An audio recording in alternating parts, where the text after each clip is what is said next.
Hi friends, welcome to my channel. AP వాతావరణ శాఖ నుంచి వెదర్ రిపోర్ట్ వచ్చింది. ఏపీలో సోమవారం రోజున మనకు ఏ జిల్లాల్లో వర్షాలు కురవనున్నాయనేది అయితే తెలుసుకుందాం. అలాగే నైరుతి ఋతుపవనాలు అయితే కనుక ఏపీలోకి అయితే ప్రవేశించాయి. సో వాటికి సంబంధించిన వివరాలు తెలుసుకుందాం. వీడియోని లాస్ట్ వరకు అయితే చూడండి. వీడియోలోని ఇన్ఫర్మేషన్ నచ్చినట్లయితే ఛానల్ని సబ్స్క్రైబ్ చేసుకోండి. వీడియో యూస్ఫుల్ అనిపిస్తే కనుక మీ ఫ్రెండ్స్ అండ్ ఫ్యామిలీ మెంబర్స్కి మన వీడియోస్ని షేర్ చేసి నాకు సపోర్ట్ చేయండి. చాలామంది వీడియోస్ చూస్తున్నారు కానీ లైక్ చేయట్లేదు. మీరు ఎన్ని లైక్ చేస్తే నాకు అంత సపోర్టివ్గా ఉంటుంది. వీడియో కూడా ఎక్కువ మందికి చేరుతుంది. దానివల్ల వీడియోలోని ఇన్ఫర్మేషన్ ఎక్కువ మందికి తెలిసే అవకాశం అయితే ఉంటుంది. అలాగే వీడియోని హైప్ అయితే ఇవ్వండి. లేట్ చేయకుండా టాపిక్ లేకైతే వెళ్ళిపోతాము. ప్రజలకు వాతావరణ శాఖ చల్లటి కబురు అయితే తెలిపింది. ముఖ్యంగా ఏపీలోకి నైరుతి ఋతుపవనాలు విస్తరించినట్లయితే తెలిపింది. ఈ నైరుతి ఋతుపవనాల ప్రభావంతో ఏపీలో ముఖ్యంగా పలు చోట్ల భారీ వర్షాలు కూడా నమోదయ్యే అవకాశం ఉన్నట్లు వాతావరణ శాఖ అధికారులు అంచనా అయితే వేస్తున్నారు. ఇక పూర్తి వివరాల్లోకి వెళ్ళినట్లయితే తీవ్రమైన ఎండలు వడగాల్పులతో ఉక్కిరిబిక్కిరవుతున్న రాష్ట్ర ప్రజలకు కాస్త ఉపశమనం అయితే కలిగింది. నైరుతి ఋతుపవనాలు రాష్ట్రంలోకి అయితే ప్రవేశించాయి.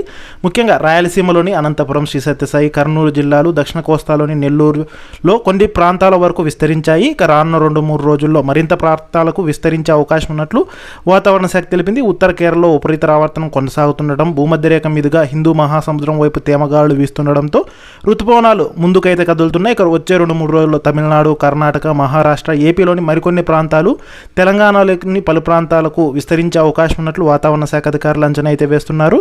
ఇక ఋతుపవనాల ప్రభావంతో ఏపీలో అయితే కనుక మోస్తరు వర్షాలు కురుస్తున్నాయి.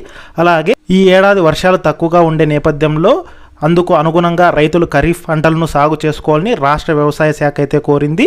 ఇక మరోవైపు చూసుకుంటే భిన్న వాతావరణం అయితే కనుక నెలకొనింది. ఏపీలో పలు ప్రాంతాల్లో ఇప్పటికే తేలికపాటి నుంచి మోస్తరు వర్షాలు అయితే పడుతున్నాయి. అలాగే ఉరుములు మెరుపులతో కూడిన వర్షాలు అయితే కురుస్తున్నాయి. బలమైన ఈదురుగాలులు కూడా అయితే వీస్తున్నాయి.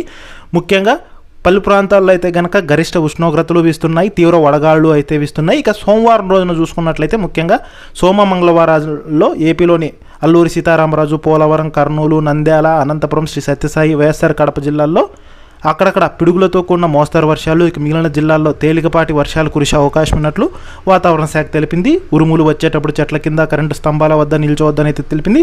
ఇక మరోవైపు రాష్ట్రంలో అయితే కనుక 56 మండలాల్లో తీవ్ర వడగాళ్ళు, 67 మండలాల్లో వడగాళ్ళు వీచే అవకాశం ఉన్నట్లు తెలిపింది. పూర్తి వివరాలను అయితే కనుక పీడిఎఫ్లో అయితే కనుక విడుదలైతే చేయడం జరిగింది.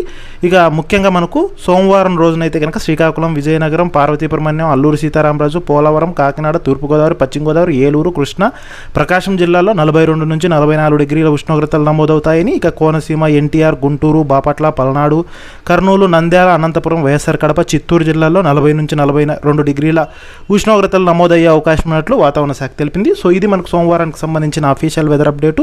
వీడియోలోని ఇన్ఫర్మేషన్ నచ్చినట్లయితే ఛానల్ని సబ్స్క్రైబ్ చేసుకోండి.